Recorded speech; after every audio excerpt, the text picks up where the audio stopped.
Il y a 89 entreprises polluantes au Québec qui ont des droits spéciaux de dépasser les normes. Là. Ben, il y en a 2 à Québec. Et devinez dans quel quartier ils sont. Limoilou! Limoilou. OK? Il y a la papetière White Birch, celle qui sent les œufs pourris. Et il y a la papetière Glacine Canada qui est proche de Henri Bourassa. Puis elle a fait du carton alimentaire, différents papiers de type alimentaire. Ce qui en soi, c'est super. Le papier, c'est important. Mais la santé du monde, puis respecter les normes, c'est extrêmement important. Puis on ne peut pas faire de compromis là-dessus. Puis en ce moment, là, on ne sait même pas de combien ils dépassent. On ne sait même pas c'est quoi leur droit de polluer plus. On n'a pas d'informations là-dessus. Il n'y a aucune transparence. Puis, évidemment, nous, on demande à ce que ces choses-là, ça n'existe plus. T'sais, aujourd'hui, Pierre Fitzgibbon, en point de presse, disait « Personne va mourir, faut pas généraliser. Moi, je viens du domaine des pâtes et papiers. » Puis, ces gens-là, en général, ils veulent respecter les règles et puis il faut leur donner le temps. Mais combien de temps? 200 ans. Jusqu'à ce qu'on ait du monde qui ait 50 fois plus d'arsenic dans leur sang, jusqu'à ce qu'il y ait du monde qui... Jusqu'à ce que les études sortent, qu'il y en a une qui va sortir bientôt, là, pour les incidences sur la santé de la pollution atmosphérique dans les Limoilou. Je veux dire, c'est complètement irrecevable. Bon, il y a plusieurs sources de pollution, là, je veux les aborder en rafale ici. J'ai parlé de ces 2 papetières. C'est probablement, entre autres, la Wild Birch la plus odorante, là, celle qu'on remarque le plus. Mais il y en a plein d'autres. On les sent pas, mais elles sont tout aussi néfastes pour nous. Il y a l'incinérateur. Okay? C'est un dossier plus municipal, mais en même temps, on s'en occupe. Moi, je m'en suis occupé pareil. L'incinérateur, là, tu sais, moi, il y avait un ingénieur qui me disait, écoute, tu verrais jamais ça en Europe. 4 incinérateurs à la même place dans le même coin de la ville. Parce que c'est pas un incinérateur, il y a 4 fours, c'est 4 incinérateurs. Ailleurs, dans des pays européens avec leurs normes, là, ils les mettraient jamais à la même place, puis ils auraient des normes beaucoup plus sévères. T'sais, nous autres, ça a vraiment niaisé avant qu'il se passe quelque chose. Il y a eu des petites améliorations par rapport à la combustion. Là. Ils ont acheté des brûleurs pour que la combustion se fasse à un plus haut degré de température pour faire en sorte que ça élimine davantage certains polluants.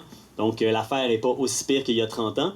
Mais il y a un chimiste citoyen de Mézeray, Patrick Ferland, qui a fait un mémoire qui a déposé, qui a donné à la Ville de Québec, qui a donné au ministère de l'Environnement, puis sûrement à la Santé publique aussi. Il l'a déposé là, au printemps. Puis, dans le fond, ce que lui disait, c'est... Slavko Sebez, un ancien de la santé publique qui avait démissionné de la santé publique en dénonçant les études du ministère de l'Environnement sur les rejets de l'incinérateur, il arrive avec des conclusions similaires, c'est-à-dire que les études actuelles qui disent que c'est correct ce qui sort de l'incinérateur, elles ont des défailles méthodologiques extrêmement importantes. Il n'y a pas assez d'échantillonnage. Il n'y a pas une assez grande fréquence des échantillonnages. Les échantillonnages des stations ne sont pas exactement au bon endroit. Il devrait en avoir bien plus.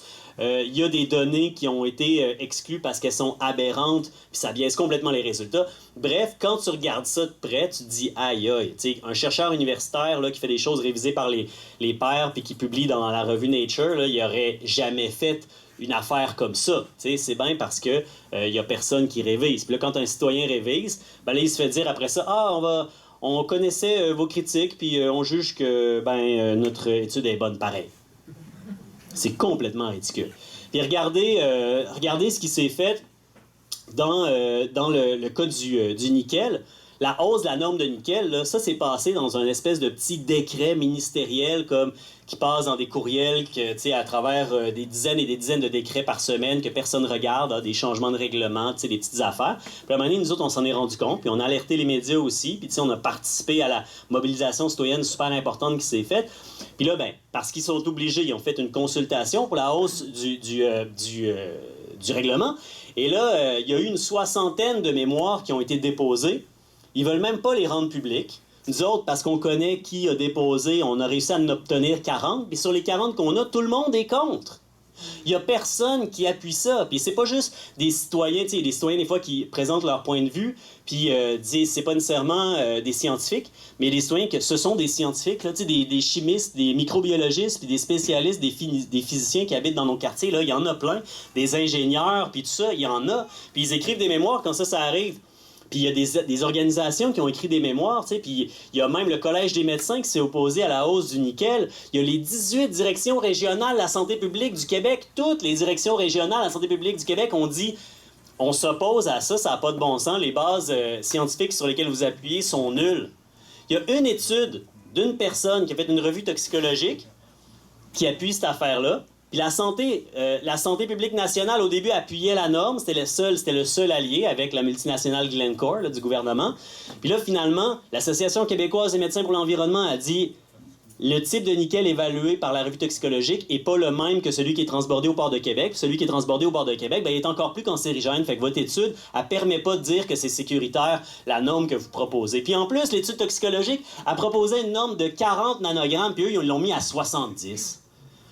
Fait que, tu sais, tu dis, puis pourquoi ils l'ont mis à 70? Parce que 70, c'est 5 fois la norme d'avant. Puis devinez de combien dépassait la compagnie avant. Elle dépassait de 5 fois. On traite ça, nous autres, les problèmes environnementaux à la CAQ. Ça dépasse de 5 fois, hausse la norme, tu vas voir, ça dépassera plus. Mais quelle colonie!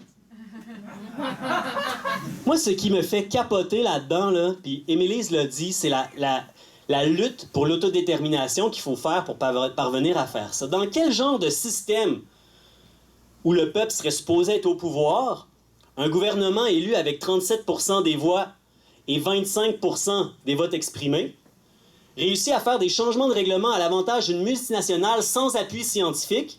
Il reçoit 60 mémoires de citoyens et d'organisations qui disent « on n'en veut pas ». Le règlement, il change pas. Il l'adopte pareil.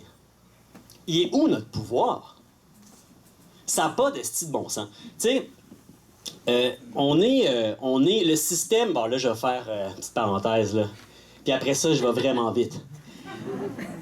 Le système politique dans lequel on est, là, il n'a pas été fait par des gens qui disaient « vive la liberté du peuple ». Il a été fait en 1867, au moment où on était une colonie britannique. Il a été fait par des gens puis des entreprises privées dont le but, c'est de faire un système qui leur permet d'exploiter le territoire puis d'en sortir les ressources le plus facilement possible, avec le moins d'obstacles possible. C'est pour ça que les peuples n'ont pas de pouvoir, les peuples n'ont pas de pogne. C'est pour ça qu'il s'est passé ce qui s'est passé avec les Autochtones aussi. Je veux dire, sinon, il n'aurait jamais pu faire un chemin de fer d'un océan à l'autre. Sinon, il ne pourrait pas nous exproprier autant. Sinon, il ne pourrait pas faire fonctionner la fonderie Horn comme ça pendant des décennies en nous empoisonnant. Sinon, il ne pourrait pas opérer le port de Québec comme il l'opère. Alors qu'ailleurs, dans le monde se font respecter. Et puis, ils ont des normes qui sont sévères. Ici, on se fait juste poivrer. Puis, ils sont protégés par un système dans lequel on n'a pas de pouvoir. Puis, pour moi, l'indépendance du Québec, c'est calissement important pour ça. Parce que ça nous permet de changer ce système-là, d'arrêter d'être dans un système qui a été fait pour des multinationales.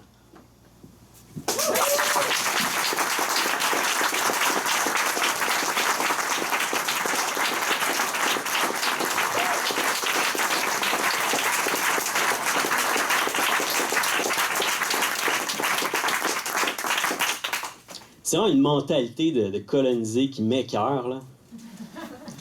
Tu sais, ils sont toujours à plat ventre devant les multinationales. Le discours là, de ces big boss-là, millionnaires, là, qui sont au gouvernement, là, parce que c'est ça, là, c'est pas un cliché, là, qui c'est qui décide au gouvernement, là, les 5-6, c'est tous des millionnaires qui sont des grosses entreprises, puis regardez leur discours, là, quand ils sortent des affaires sur les droits de polluer, ils disent « j'ai été dans les ports des papiers, il faut leur donner le temps de s'adapter ». Tabarnak! Qui c'est qui défend ce monde-là, esti? Pas nous autres! Bon.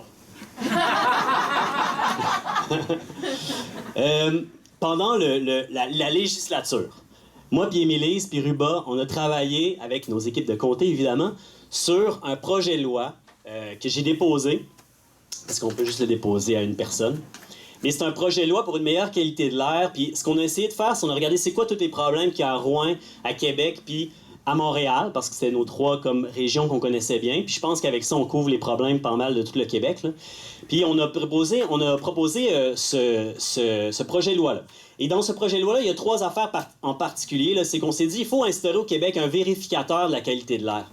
Hey, on a un vérificateur du budget, un vérificateur général, puis on n'a pas de vérificateur indépendant pour l'environnement puis pour la qualité de l'air. Ça n'a pas de bon sens. Le but d'un tel vérificateur, là, ça serait d'avoir un œil objectif et scientifique sur les normes au Québec qui ont-ils été fixées politiquement pour l'avantage de certains ou est-ce qu'elles respectent les plus hauts standards internationaux? T'sais, qu'en est-il de nos normes?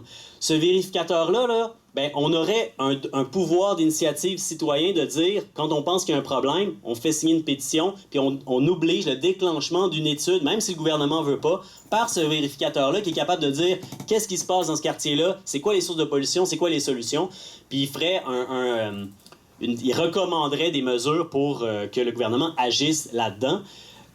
On voulait aussi déjà, on disait, il faut éliminer les droits acquis de polluer. Nous autres, on appelle ça comme ça. Là. Bon, maintenant, eux autres, les attestations ministérielles de novlangue pour que personne ne comprenne rien.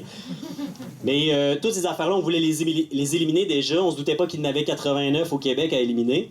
Et puis, c'est ça, le droit d'initiative citoyenne pour réclamer ça. Donc, évidemment, on a fait nos représentations. Évidemment, ils l'ont pas adopté. Évidemment, ça leur mettrait beaucoup de bâtons dans les roues, tu sais. Quand tu regardes un projet de loi de même, là, c'est comme un projet de loi qui est fait pour le monde. Mais dans la vision de ce monde-là, à la CAQ, là, c'est que les intérêts des multinationales passent toujours avant.